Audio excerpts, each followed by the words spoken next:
আমি সুজিত সাধুকা নিউ আলিপুর থেকে। প্রথমে রুদ্রদীপ সাহিত্য সংস্কৃতি পত্রিকাকে আমার শুভকামনা জানাই।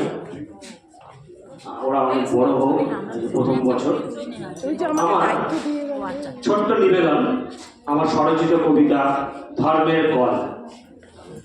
রাস্তায় যখন পড়ে থাকা চাপ চাপ রক্ত দেখি, সেটার কাছে গিয়ে যখন গন্ধ শুকি, তখন সেটা হিন্দু না মুসলমানের না শিখ না জৈন কোনো ধর্মের খুঁজে পাই না।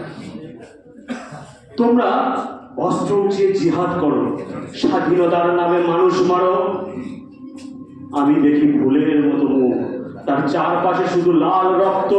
সেটা আমার ভাই বোন পাড়া পড়শি, হয়তো বা কোনো নিকট আত্মীয় কিংবা পড়ে থাকা কোনো রক্তের সম্পর্কের মানুষকে। আমি শুধু মানুষ দেখি, তোমরা দেখো বিভেদ, হানাহানি আর ধর্মের নামে সুশ্রী। তোমরা ধর্মের নামে বাঁচতে শিখেছ, তোমরা মানুষ হয়ে বাঁচতে পারোনি। তোমরা ধর্মের নামে সন্ত্রাস তৈরি করো, তোমরা ঈশ্বর আল্লাহকে ভিন্ন মনে করো। আমি তো এক মুখে ঈশ্বর আল্লাহকে অভিন্ন দেখি, এতেই আমার সুখ। আমি রাস্তার সার্ভেও হয়ে ঘুরে বেড়াই, ওরাই আমার রক্ষা কবচ। তোমাদের রাস্তায় অশুভ শক্তি বিরাজ করে, ওরাই তোমাদের বিধান দেয় ধ্বংসের।